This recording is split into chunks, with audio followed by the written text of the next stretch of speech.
guys, how you doing? It's Henry at Mowers and Blowers. Good morning. Freezing out today. It's like 29 degrees. Old man winter surely is here. Today I'm gonna be working on the John Deere Rx75 riding mower. As you know from the previous 3 episodes or 4 episodes, I picked it up, got it working, running.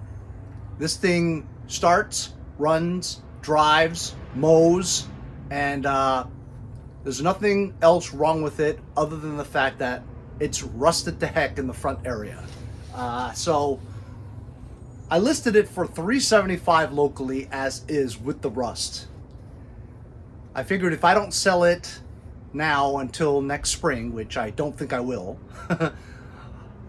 to get maximum dollar for it, all it needs is a little paint to cover up the rust, you know, and then wipe it down a little bit and make it look really nice. Maybe I'll get $500 for it in the beginning of spring. So it's so cold out today, I wanted to work in the garage. So I took out the zero turn and here, and in the garage it's nice and big now. As you can see, I actually whipped out my kerosene heater. I haven't used it in a couple of years. I figured today would be a good day to bring it out. Kerosene heater works great. The gallon or so of kerosene costs about $14, and it runs for about 3 hours or so.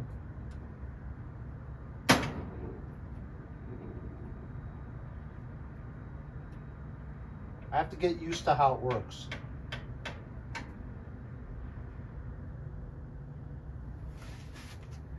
How am I going to get John Deere paint? Well, honestly, I really didn't care. As long as the paint was green, I was going to go to Home Depot and get some paint. But I remembered that I have worked on John Deere's before, and I have this paint mixed to the exact John Deere color, except it's been sitting around for 2-3 years, that the bottom is solid, but it still has, you know, that thinner stuff on it. So I wanted to kind of shake it up and mix it up, but I didn't have a mixer, so I made my own mixer. So here's my regular drill, and I took like this aluminum pipe, I don't know where I got it from, bent the end so it has this thing. So now look,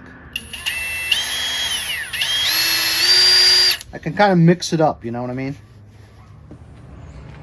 So the paint is not bad. I mean, it's terrible here, you know? So all I have to do is just grind out all the remaining chips over here, grind down the rust a little bit over here.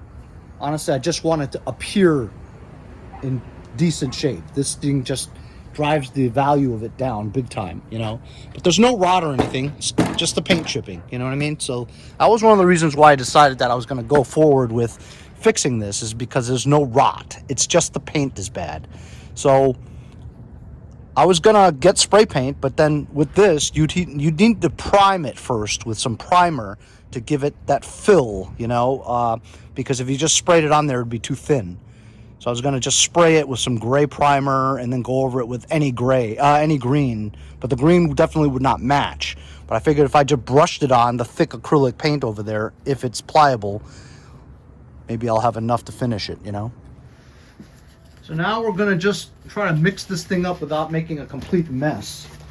It's the first time I'm ever mixing paint. Oh, it's hard in there. I'll go slow. Oh boy. Yeah, it's hard. That's what she said. Ooh, this might be working.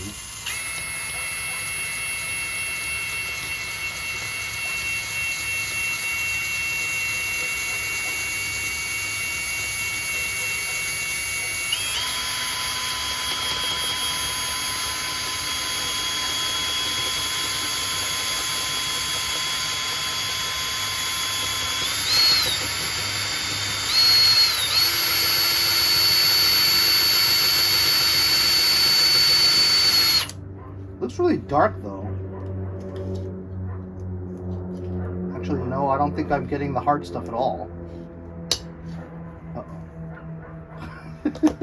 Now the pieces are done.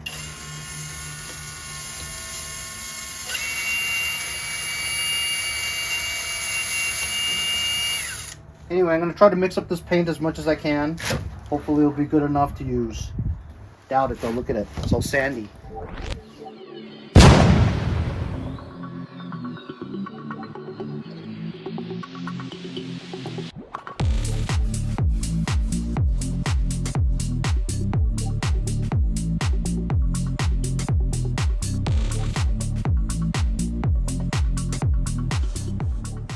So I was trying to make the paint pliable, and obviously adding turpentine in it or paint thinner, it's like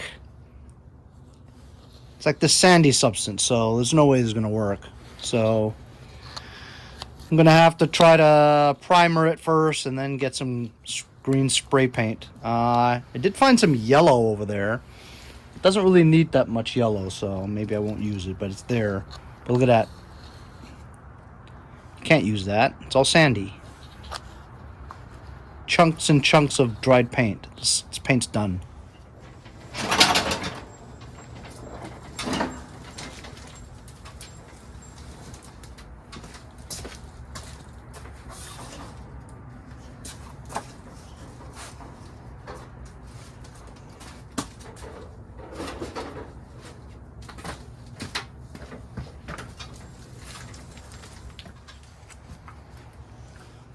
So I found this paint. I mean, it's green, but it's that color. It's almost like neon teal. I probably can't use it. I'm going to try to find some primer after I grind down all the rust in the paint chips.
So there we go, we grinded it, put the paint chips off.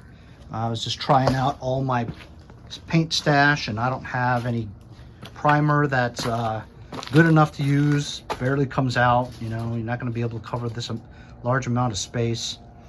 So I think I might have to go to Home Depot and just pick up some paint that closely matches this green, and some primer, and just do what I can. Remember, I'm not restoring this tractor. I'm just making it presentable. So I think a couple of cans of spray paint ought to do it. Hey, so it's the next day. It's 26 degrees. Crazy. Even Bobby here has a coat on, huh?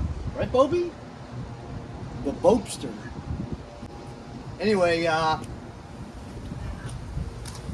I found a half can of green spray paint, and I went ahead and did it.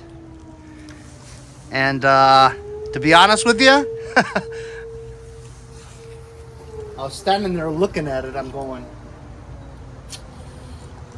just doesn't give me a warm and fuzzy feeling about it. You know what I mean? Paint doesn't match, kind of metallic looking. Even though it is a free riding mower, I just personally would rather have it closer matched paint, you know? Makes me feel better. So I went to Home Depot, Lowe's. They didn't have anything close to that green or that yellow. I suppose any yellow would have done, but you know, as long as I'm buying it, might as well get the right paint. So I ordered it on Amazon. So it'll take about 3 or 4 days before it comes. So I can finish off this project and paint it correctly, at least with the right colors, you know? So stay tuned for that. Oh, hey guys. I'm going on a ski trip. Back to Canada again. Anyway, I had to grind the sides to sharpen my blades on the snowboard. Also use some sex wax and wax up the bottom. And the mail guy just came and I got a new power bank booster from PowerAd. You guys know what this is. If you're out on vacation and it's the winter, the cold weather drains the battery really quick. So I got this power pack booster. You know what it is. You basically just, if your phone's dead because you used it all day, you're on the slopes and you're skiing, you need your phone to take pictures or video of your kids skiing, but your phone's dead. So you basically just take this PowerAd power booster, very small, about the size of a small iPhone, you know what I mean? And you press the button over here on the side, and it shows that it has 2 bars remaining. So you want to charge this up fully to 4 bars. This is about 50% power. Either way, you can still charge your phone or your tablet at the same time, mind you.